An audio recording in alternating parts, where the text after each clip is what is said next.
तो आज की क्लास में मैग्नेटिक फ्लक्स एक नए टॉपिक के साथ हम लोग मिल रहे हैं। लास्ट क्लास आपको ध्यान होगा कि हम लोगों ने फैराडे का सारा एक्सपेरिमेंट देखा था। फैराडे के एक्सपेरिमेंट में आपने एक्सपेरिमेंट नंबर 1 जहां पे आपने देखा बार मैग्नेट के साथ हमने रिलेटिव मोशन किया था, एक्सपेरिमेंट नंबर 2 जहां पे सोलोनॉइड के साथ आपने रिलेटिव मोशन किया था, और जो थर्ड एक्सपेरिमेंट है वो थर्ड एक्सपेरिमेंट में हमने देखा कि यहां पे कोई रिलेटिव मोशन की जरूरत नहीं है, सिर्फ ऑन और ऑफ किए थे और आपका काम हो गया। तो बगैर रिलेटिव मोशन के, और उसी एक्सपेरिमेंट से उन्होंने कंक्लूड किया था कि it is not the bar magnet, it is not the solenoid, it is not the magnetic field, it is change in magnetic field which produces induced current, induced EMF and in turn induced current. तो अब हम लोग अगले topic की ओर बढ़ रहे हैं जिसका नाम है मैग्नेटिक फ्लक्स। तो मैग्नेटिक फ्लक्स क्या है? तो आप लोग कोई पहली बार ये टॉपिक नहीं पढ़ रहे हैं, आपने इलेक्ट्रिक फ्लक्स भी पढ़ा हुआ है।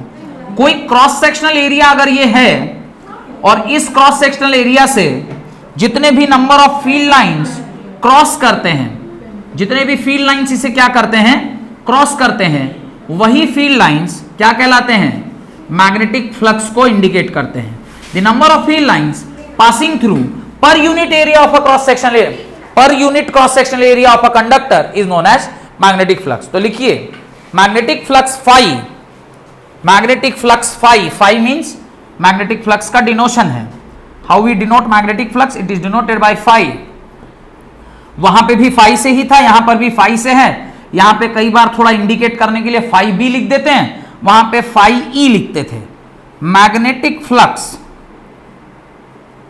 Magnetic flux phi, magnetic flux phi through any surface is defined as, through any surface is defined as the total number of magnetic field lines passing through a cross sectional area, passing through total number of magnetic field lines passing through that surface, that surface, किसी एक particular surface से कितने number of field lines cross कर रहे हैं, that is actually called as magnetic flux.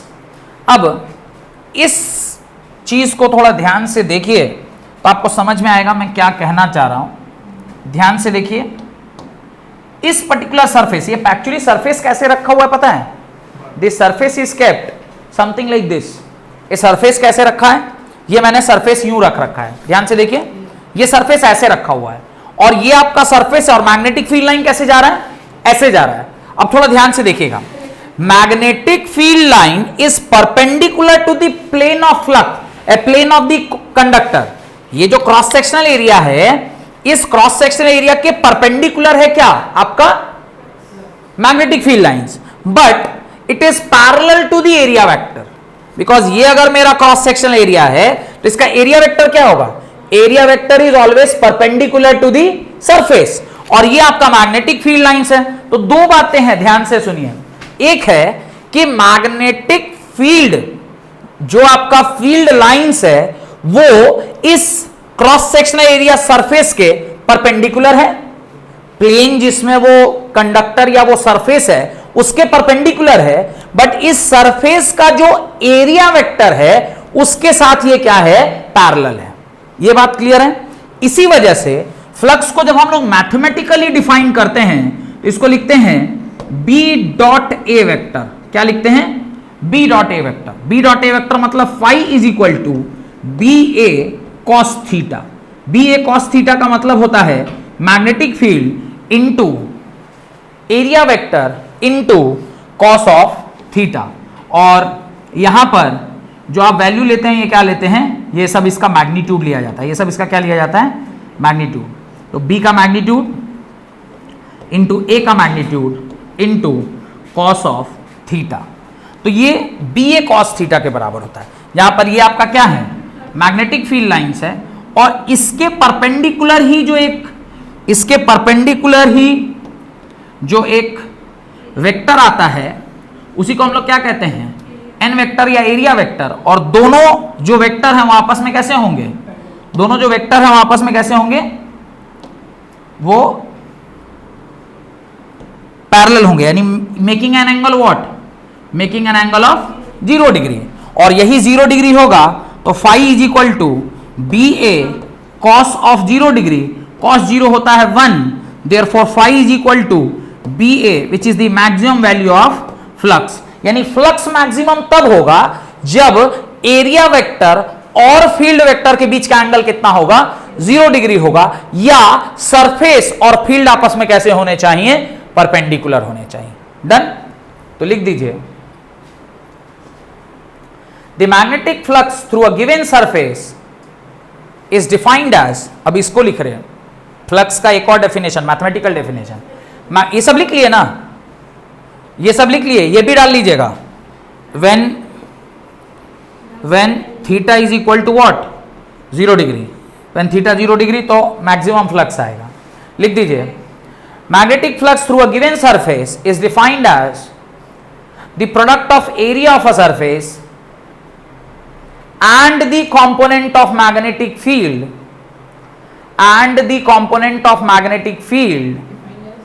defined as the product of area of a surface and the component of magnetic field normal to the plane of surface. अब ये क्या बात वो बोल गया, normal to the plane of surface. इसको भी थोड़ा ध्यान से देखिए, ये एक और तरीके से वो डिफाइन करने की कोशिश कर रहा है, थोड़ा ध्यान से देखिएगा. ये आपका एरिया वेक्टर है, ये आपका एरिया वेक्टर है, और यहां से ये मान लीजिए इस प्रकार से कुछ मैग्नेटिक फील्ड लाइंस ऐसे यहां से वहां जा रही हैं. ये मैग्नेटिक फील्ड लाइंस ऐसे जा रही हैं. अगर मेरे मैग्नेटिक फील्ड ऐसे जा रहे हैं, कहीं ना कहीं ये इस सरफेस से कोई एक एंगल क्या बना रहे होंगे, थीटा एंगल बना रहे होंगे. या फिर इस सरफेस से ना देखूं तो मैं इसके बीच में बोलूं तो ये क्या एंगल बना रहे होंगे, थीटा एंगल बना रहे होंगे. अब अगर ये थीटा एंगल बना रहे हैं तो इसके दो कंपोनेंट हो गए. अगर ये मैग्नेटिक फील्ड है तो इसके कितने कंपोनेंट होंगे, दो कंपोनेंट. ध्यान से देखिएगा, एक कंपोनेंट ये आएगा जिसको मैं बोलूंगा बी साइन थीटा, और एक कंपोनेंट आएगा इस तरफ जिसको मैं बोलूंगा बी कॉस थीटा. मेरे काम का तो वही है जो पैरेलल टू दी व्हाट है, एरिया वेक्टर. तो फ्लक्स कितना उस पर्टिकुलर एरिया, ये अगर मेरा पूरा क्रॉस सेक्शनल एरिया है जिससे वो क्या हो रहा है, फील्ड लाइंस आपस में क्रॉस कर रहे हैं, तो मैं टोटल फ्लक्स कितना उस एरिया से क्रॉस किया, अगर मैं ये जानना चाहता हूं तो मैं क्या लिखूंगा, area into B cos theta. कह रहा है ना, अभी आपने जो लिखा ना, product of area into the component of magnetic field which is normal to the surface. और यहां से जब आप फाई लिखोगे तो क्या लिखोगे, बी ए कॉस थीटा, और जब बी ए कॉस थीटा लिखोगे तो ये क्या आ जाएगा, बी डॉट ए के बराबर.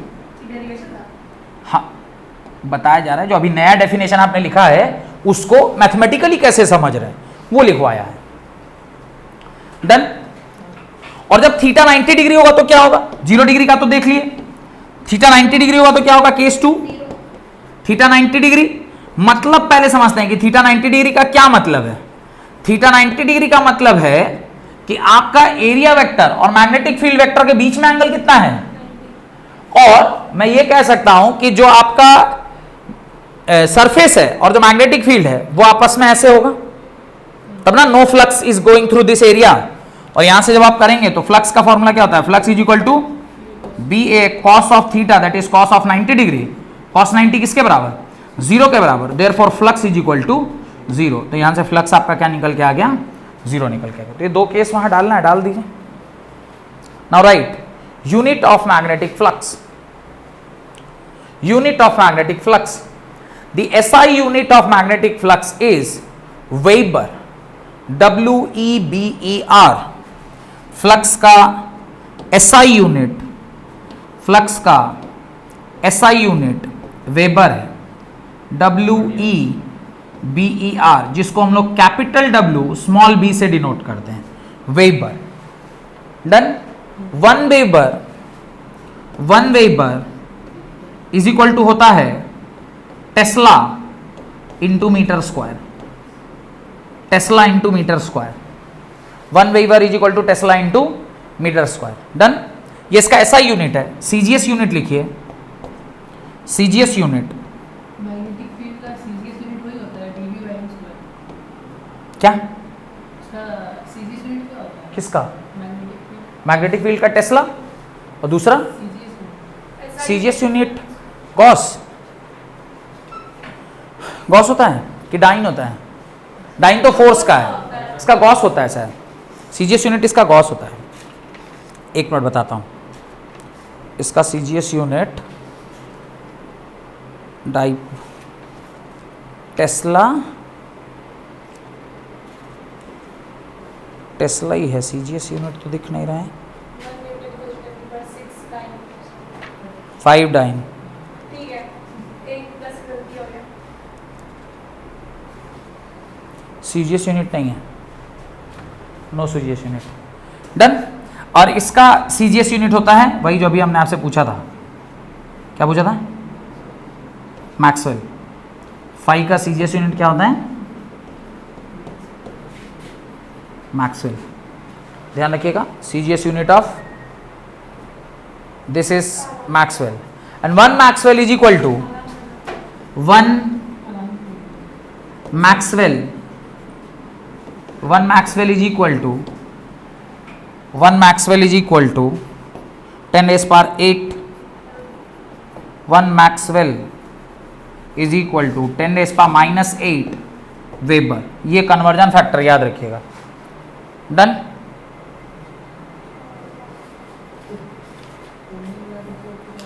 हेडिंग डालिए, मैग्नेटिक फ्लक्स एसोसिएटेड विथ, ये लिख लिए, ये रिलेशनशिप लिखे 1 maxwell is equal to 10 -8 weber.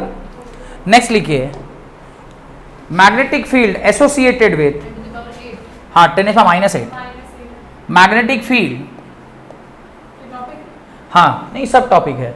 Magnetic flux associated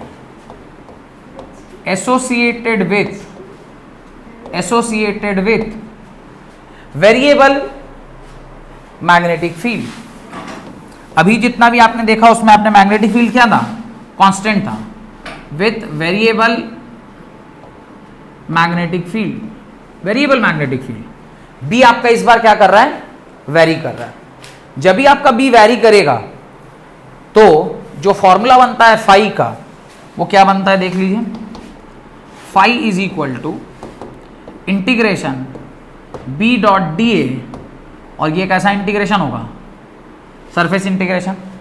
लिख दीजिए, this is the formula for magnetic flux where the magnetic field is variable in nature. ठीक है, लिखिए क्वेश्चन नंबर 1।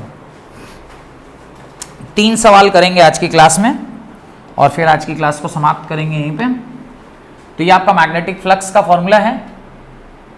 वेयर, यहां पे एक और बात लिख लीजिएगा, where B is variable magnetic field, यानी आप इसको कांस्टेंट लेके बाहर नहीं निकाल सकते। वेरिएबल मैग्नेटिक फील्ड जो कि समेशन है B1, समेशन है B1 plus B2 plus B3 plus dot dot dot dot Bn का।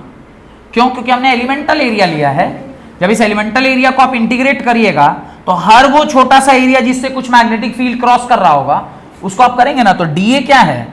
DA is elemental area, DA is elemental area, और ये जो एलिमेंटल एरिया है इसको आप इंटीग्रेट करिएगा फॉर द एंटायर सरफेस। तो जब इसका इंटीग्रेट होगा तो हर छोटे छोटे मैग्नेटिक फील्ड जो कि वेरिएबल नेचर का है उसको एक्यूमुलेट करेंगे और फिर आपको नेट फ्लक्स निकल कर आ जाएगा। तो ये एलिमेंटल एरिया है, इसको ध्यान रखिएगा। Now write question number 1। Question number 1 लिखिए, the magnetic field perpendicular to the plane of loop, magnetic field perpendicular to the plane of loop, of area 0.1 meter square, of area 0.1 meter square is 0.2 Tesla, is 0.2 Tesla. Calculate the magnetic flux through the loop. calculate the magnetic flux phi b through the loop. Through the loop. 0.02 तो ये सबसे सरल question जो दिया जा सकता है आपको कि भाई आपको मैग्नेटिक फील्ड दे दिया, B की वैल्यू आपको दे दी है 0.2 टेस्ला और 0 डिग्री आपने मीटर दे दिया 0.1 मीटर स्क्वायर। ये आपका एरिया आ गया, ये आपका एरिया आ गया। वेक्टर फॉर्म में नहीं दिया है पर उसने एंगल के बारे में जरूर बताया है। B is perpendicular to the plane of loop. B is perpendicular मतलब ये अगर आपका क्रॉस सेक्शनल एरिया है, जा ये क्या बना दिया, लूप है। ये अगर आपका लूप है, अच्छा ये अगर आपका लूप है, इस लूप के परपेंडिकुलर ये आपका मैग्नेटिक फील्ड है, तो एरिया वेक्टर भी तो इसी डायरेक्शन में है। एरिया वेक्टर भी इधर ही और ये भी इधर, यानी एंगल थीटा कितना हो गया 0 डिग्री। तो यानी फाई इज इक्वल टू जो फॉर्मूला आप पढ़े हैं B A cos of theta, तो कॉस थीटा यहाँ पे क्या हो जाएगा 0 डिग्री और कॉस 0 क्या हो जाता है 1, तो phi is equal to B का वैल्यू 0.2 इंटू 0.1 सॉल्व किए कितना आंसर आया 0.02 वेबर, 0.02 वेबर या 2 into 10 rays power -2 weber. Done. बढ़े आगे, क्वेश्चन नंबर 2 लिखिए, क्वेश्चन नंबर 2 लिखिए। Right question number 2, right question number 2। Right, the magnetic field in a certain region is given by, the magnetic field in a certain region is given by 4i cap minus k cap, 4i cap minus k cap Tesla. ये आपको 4i cap minus k cap Tesla दिया हुआ है। How much magnetic flux passes through the loop of area, how much magnetic flux,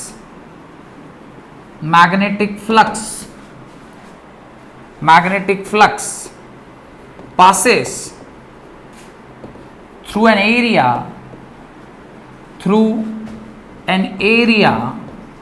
of 0.1 meter square, 0.1 meter square in the region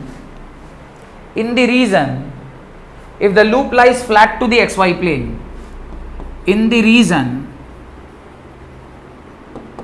if the loop lies flat to the xy plane। ये थोड़ा बुद्धि लगाने वाला सवाल है। xy plane,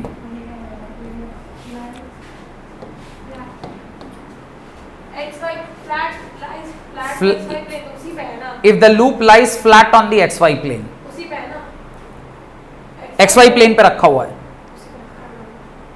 solve कीजिए, क्या answer आया?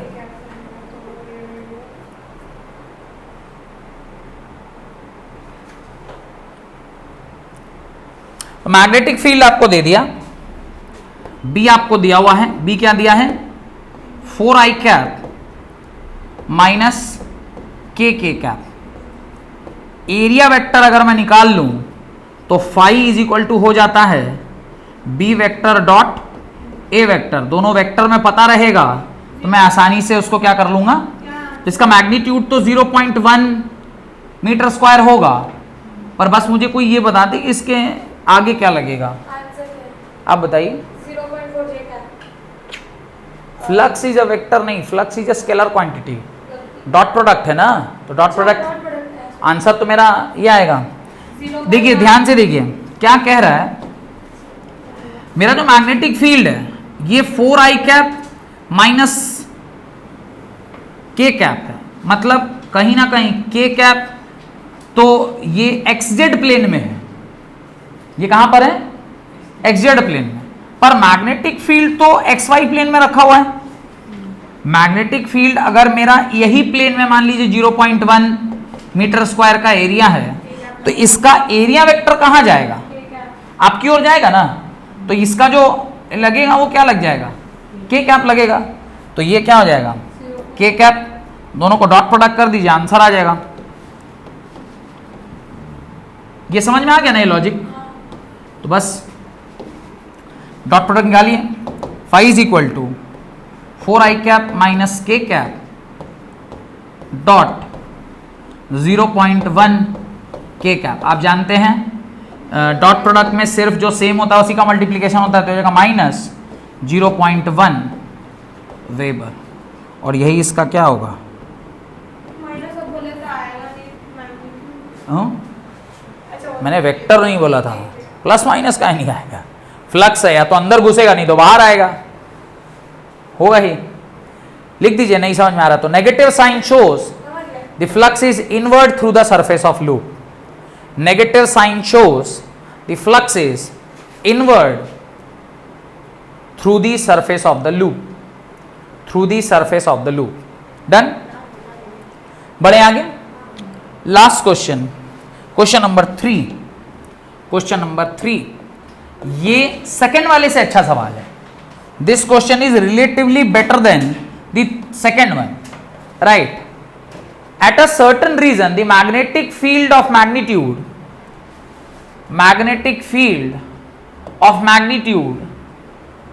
42 mu Tesla, 42 mu Tesla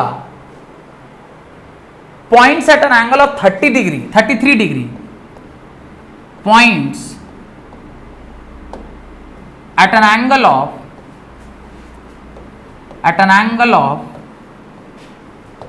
33 degree, points at an angle of 33 degree with the plane of the surface, with the plane of the surface, with the plane of the surface, with the plane of the surface, plane of the surface, surface के plane के साथ 33 degree angle बना रहा है।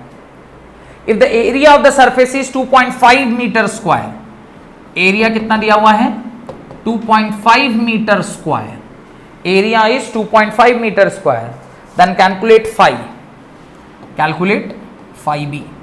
आपको phi B क्या करना है, कैलकुलेट करना है। बहुत अच्छा सवाल है, चाहिएगा तो हो जाएगा, नहीं चाहिएगा तो नहीं होगा, चाहत प्रबल होनी चाहिए। उसके लिए सबसे पहले आप क्वेश्चन को समझने का प्रयास कीजिए, वो क्या पूछना चाह रहा है। वो कह रहा है कि जो आपका मैग्नेटिक फील्ड लाइंस है वो सरफेस के साथ 33 डिग्री एंगल में, मतलब मान लीजिए कि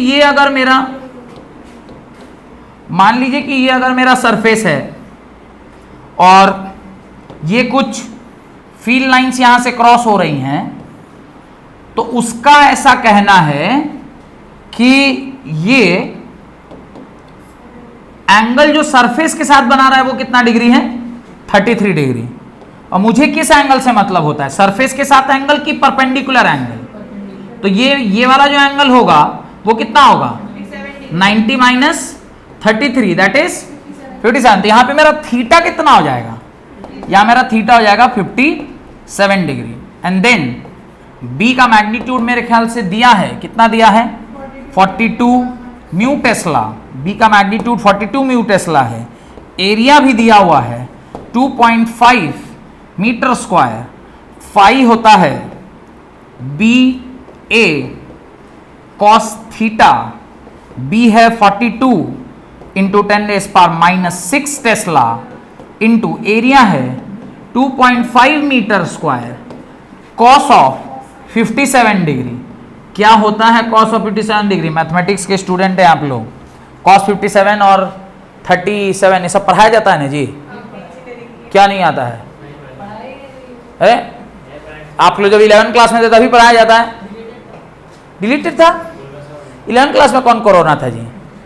लिख दीजिए cos 57 is equal to 0.5446, 0.5446, 42 into 10⁻⁻6 into 2.5 into 0.5446 tesla metre square. और जब आप इसको सॉल्व कीजिएगा तो जो आंसर आएगा that is equal to phi का वैल्यू है 52 57.2 म्यू वेबर, 57.2 म्यू वेबर। समझ में आया? तो आप देखिए किस तरीके से सवाल आपको दिया गया है तो सिंपल सा फ्लक्स ही, जहां पर आपको बी, ए और कॉस थीटा निकालना है और मल्टीप्लाई करना है, लेकिन आपने तीनों सवाल देखा और तीनों तीन प्रकार का सवाल देखा। तो फ्लक्स जितना आसान सुनने में है उतना आसान है नहीं अगर आप उसको ठीक से इमेजिन नहीं कर पाए कि किस डायरेक्शन में आपका मैग्नेटिक फील्ड है, किस डायरेक्शन में एरिया वेक्टर और कौन सा कंपोनेंट को किस डायरेक्शन में लेकर आना है। तो आज की क्लास में हम लोगों ने मैग्नेटिक फ्लक्स और उससे रिलेटेड जो न्यूमेरिकल था वो हमने कंप्लीट किया। अब अगली क्लास सबसे ज्यादा इंपॉर्टेंट होने वाली है, क्योंकि जो फैराडे का एक्सपेरिमेंट हमने किया था उसके आधार पर अब हम लोग उसके मैग्नीट्यूड को निकालेंगे। किसके? Induced EMF. बार बार आप कह रहे हैं ना कि फैराडे ने बताया कि magnetic moving charge changing magnetic field produces induced EMF. कितना इंड्यूस्ड ईएमएफ? तो वो कितना इंड्यूस्ड ईएमएफ बताने के लिए फैराडे ने लॉ दिया जिसको कहते हैं Faraday's law of electromagnetic induction, जहां पर वो बताएंगे आपको कि इंड्यूस्ड ईएमएफ का फॉर्मूला क्या है। और इंड्यूस्ड ईएमएफ का फॉर्मूला पता चल जाएगा किससे? फैराडे के सेकंड लॉ से। फर्स्ट लॉ तो इसका डेफिनेशन है, सेकंड लॉ से फैराडे का आपको मैग्नीट्यूड पता चल गया। अब वो जो दूसरा वाला करंट है इंड्यूस करंट, उसका तो कुछ डायरेक्शन होगा, या तो सीधा बहेगा या उल्टा बहेगा। तो कोई तो ऐसा आदमी होगा जो उसका डायरेक्शन भी दिया होगा। तो अगले साइंटिस्ट का नाम है लेंज। क्या नाम है? लेंज। लेंज ने फिर डायरेक्शन बताया कि जो इंड्यूस करंट है वो ऐसे बहेगा कि ऐसे। आप देख रहे थे ना गैल्वेनोमीटर में, एक बार कहता था इधर झुक गया, एक बार कह रहा था इधर। कैसे पता चलेगा कब किधर झुक रहा था? अभी तो आपने कह दिया से राइट, लिखे ना से राइट। से राइट माने मान लीजिए कि राइट डायरेक्शन में, और फिर उसके उल्टा में लिख दिया उसके अपोजिट।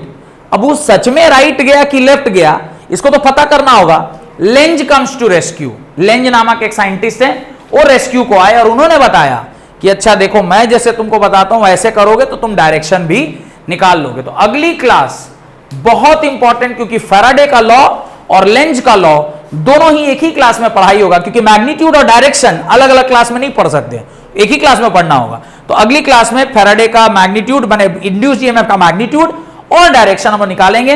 बहुत बहुत धन्यवाद आज की क्लास अटेंड करने के लिए।